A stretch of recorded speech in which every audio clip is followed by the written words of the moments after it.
Oh, Cheyenne, thanks for coming and giving us an interview here. Yesterday, on Sunday, I filmed a gathering of yourself and others walking from the steam clock to the children's services at Lamott Streets, placing banners and placards on railings. What was that all about? So I organised a private gathering through Facebook. We wanted to keep the numbers down to under 40 to stand by the restrictions that are ongoing at the moment. We basically wanted to make a symbolic gesture without causing too much inconvenience to the public. We wanted to get the message out to Children's Service so there's a growing number of people ready to confront them because of their failings. Because of Children's Services failings? Yeah. So why is it you, as in organising this kind of symbolic gesture? We're not calling it a protest. We're not calling it a rally. Mm-hmm. What makes you the ideal person to do this? I think the great thing about my position is that I have no dealings with Children's Service regarding my own children, so I can ask questions that other people are too scared of or other people can't ask. We live in a toxic environment where the public fear Children's Service, so I need other people to be brave, stand up for the people who have been silenced by Children's Service or via the family courts. Well, what is the fear? What fear have people got of Children's Services? Why should people live in fear of them? I think Children's Service is supposed to be a service. They're supposed to be just that. However, that's not the way they are. People have fears of their children being taken. They get threatened with their children being taken. By Children's Services? By Children's Service, yeah. They get lied to constantly, which is why I always recommend everyone records Children's Service, any meetings they have. Audio records them? Audio records them, yeah. Yeah. That's a sorry state of affairs, isn't it? That people are actually in fear of a government body that's there supposedly to help and protect you and your children. It's quite damning. Yeah, it's not the way it should be, but it is literally the way it is. So,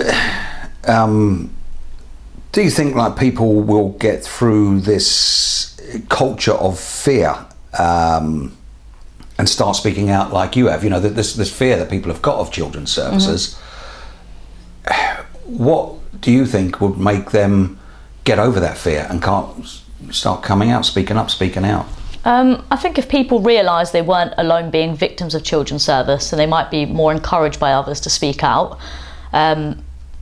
People can come and join us. We are a growing movement at the moment. Of course, there are going to be people that have the fear of Children's Service and will be too scared to speak out. But that's why we all need to get together. We need to be the voice for those people. And obviously anyone and everyone is welcome to come and speak to me in the strictest confidence about any of the issues that they've either had or that are ongoing. Right, so you hopefully, okay. So do you see that yesterday, there was quite a few people there, I think, mm-hmm. especially for a private do. I think it was a good turnout. It was mm-hmm. very symbolic. Mm-hmm. Do you see it's... And I'm not just talking about numbers or anything. Do you see the gathering yesterday as a success? If so, how do you quantify that success? I think, yeah, definitely it was a success. I think I've been contacted by the media since then. I've got the interview with you right now, Voice for Children. I've been contacted by numerous members of the public for the past year about Children's Service, and more so since yesterday. I think that to me is success. The awareness is spreading. So people have contacted you, like members of the public, people who are involved in Children's Services, on the back of what happened on Sunday? Yeah, not just people that are involved in Children's Service. You've got your teachers, your ex-teachers, your ex-social workers. You've got numerous people from all walks of life that have come forward about them.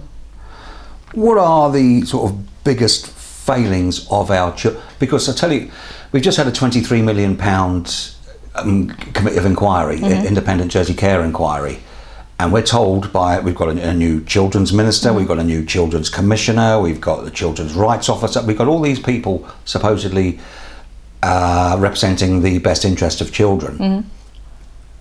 So, but to me, talking with you and listening, and from what I've witnessed, nothing seems to have bloody changed, to be honest. It just seems that the Children's Services, although I believe there's probably some good workers at at Children's Services, we can't tar them all with the same mm-hmm. brush. But to me, it looks like nothing's changed since we've spent 23 million quid on a care inquiry, and nothing has changed. Why? You're having to protest about this. Mm-hmm. You're having to put up placards around town. Why do you think that is? that there's no accountability anymore. You know, what is, in your words, what are the big failings of children's services at the minute? I mean, I don't think we've got time to go through all of them. I'd say the fact they lie to people is the biggest one for me. I don't understand why they're in fear of being audio recorded by people who are involved with them. If you've got nothing, if you're not lying, if you're not discussing your own personal issues with these people, what's your fear of being recorded? I mean, they are. I've seen so much evidence of them lying to people, backtracking on what they've said, giving people false hope. They seem to take children off people like it means absolutely nothing.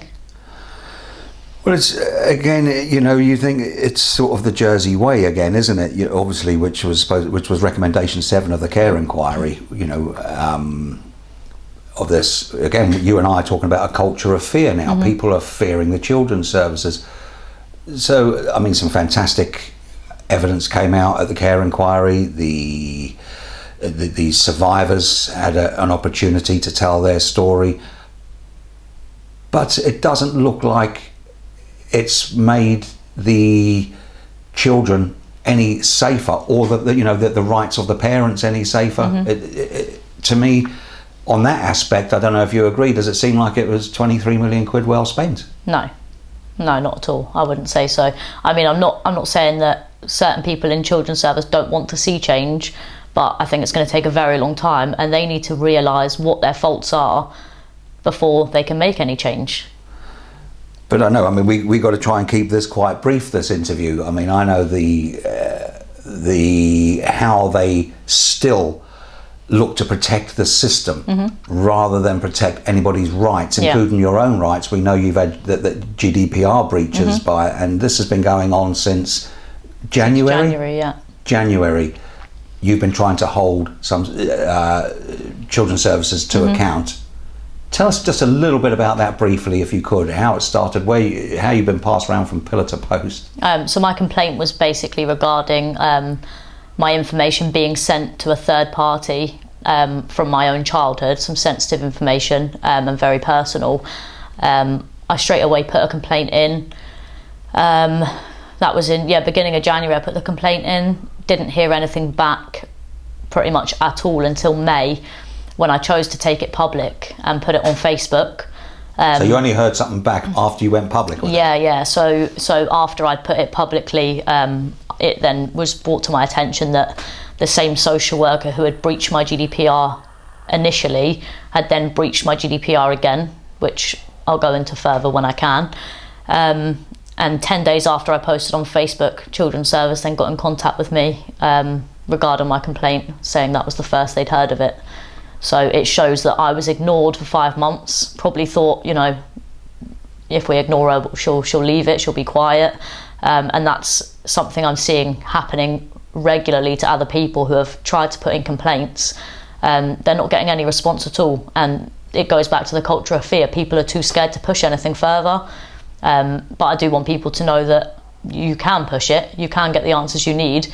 You just need to stand up for yourself and be heard about it, But I suppose my outlook on this is, why the bloody hell should people have to go through everything you've gone through? You say 5 months, 6 months? 8 months in total now. 8 months in total now to try and hold somebody to account. Why people shouldn't have to go through all that, should they? No, not at all. They shouldn't have to. They should put in a complaint and they should be heard straight away. But that's just simply not the way it's going. It's something that really needs looking into by, I'd say, the Children's Minister, Sam Mesick. The complaints procedure needs to be looked into properly. And I mean, children can't even complain over here. Children don't have the right to put in a complaint to Children's Service. They're the very ones in the middle of all this, and yet they can't make a complaint. I think that's disgusting by itself, Well, it is. The more and more I look at this, I've been trying to retire the blog for the last few months, but with all the information and evidence and everything, I think bloody hell, nothing has changed, and that's such a sorry thing to say. Yeah. The things. So I think the Children's Commissioner, Deborah Macmillan. I do think quite highly of her. I've not really seen anything that says otherwise, to be honest. I think, she would be worth looking into all the issues in children's service, maybe even meeting myself or meeting other people that have had issues, and seeing where the failings are and starting to put her foot down with it a bit.